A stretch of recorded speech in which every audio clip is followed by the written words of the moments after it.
ভালো থাকবেন। বাংলাদেশ জিন্দাবাদ, তারেক রহমান জিন্দাবাদ। বরিশালের হিজলা উপজেলা জাতীয়তাবাদী দল বিএনপির উদ্যোগে ইফতার ও দোয়া মাহফিল অনুষ্ঠিত হয়েছে। রবিবার বিকাল 4টার সময় উপজেলা সরকারি সংহতি পাইলট মডেল মাধ্যমিক বিদ্যালয়ের মাঠে এই ইফতার মাহফিলের আয়োজন করা হয়। সুন্দর সুশৃঙ্খল পরিবেশে প্রায় 5,000 বিএনপি নেতাকর্মীর সমর্থক ও সাধারণ মানুষ নিয়ে এই ইফতার মাহফিল অনুষ্ঠিত হয়েছে। ইফতার ও দোয়া মাহফিলে উপজেলা বিএনপির আহ্বায়ক আব্দুল গাফফার তালুকদারের সভাপতিত্বে প্রধান অতিথি ছিলেন হিজলা মেহেন্দিগঞ্জের সাবেক এমপি মেজবাহ উদ্দিন ফরহাদ।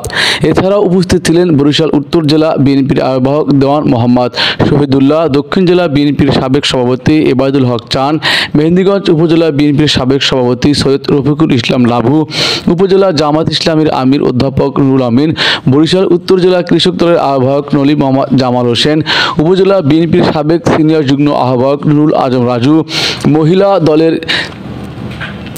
মহিলা দলের সভাপতি জনাবা হাওয়ানুর চৌধুরী, উপজেলা বিএনপির সাবেক যুগ্ম আহ্বায়ক বেল্লাল জমাদ্দার, উপজেলা যুব দলের আহ্বায়ক দেওয়ান সালাউদ্দিন রিমন, স্বেচ্ছাসেবক দলের আহ্বায়ক আসাদুজ্জামান খান সজল, হিজলা উপজেলা কৃষক দলের আহ্বায়ক সমা ফারুক, কৃষক দলের সিনিয়র যুগ্ম আহ্বায়ক ফয়েজ হাওলাদার, যুব দলের সাবেক সিনিয়র যুগ্ম আহ্বায়ক জহির রায়হান, বড়জালিয়া ইউনিয়ন বিএনপির আহ্বায়ক সমা হুমায়ুন, হিজলা উপজেলা শ্রমিক দলের সভাপতি শাহিন খান সহ বিভিন্ন অঙ্গ সহযোগী সংগঠনের নেতাকর্মীরা উপস্থিত ছিলেন। ইফতার দোয়া অনুষ্ঠানে প্রধান অতিথি মেজবাহ উদ্দিন ফরহাদ তার বক্তব্য শেষে জাতীয় স্থায়ী কমিটির সদস্য বেগম সেলিনা রহমান মোবাইল ফোনে উপস্থিত নেতাকর্মীদের ইফতারের পূর্বে কুশল বিনিময় করেন। এছাড়াও তিনি হিজলার চাঁদাবাজদের হুঁশিয়ারি দেন, বিএনপিতে চাঁদাবাজদের কোনো জায়গা হবে না বলেও তিনি উল্লেখ করেন। সর্বশেষে সকল নেতাকর্মীদের ঈদের অগ্রিম শুভেচ্ছা জানান।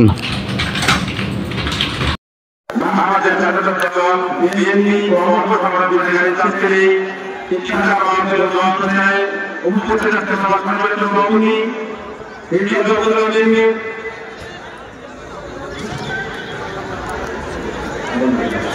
এই জগৎজননী বাংলাদেশের সম্পাদক সাহিত্য সম্পাদক এই জাতীয় জনতা আলোচনা সম্পাদনা আজকে জনগণের প্রধান অতিথি উপস্থিত আছেন।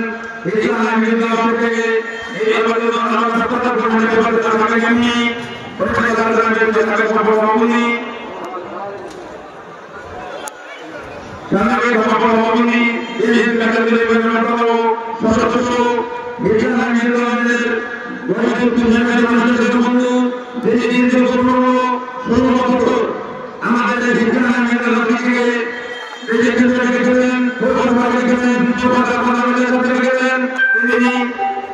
আমাদের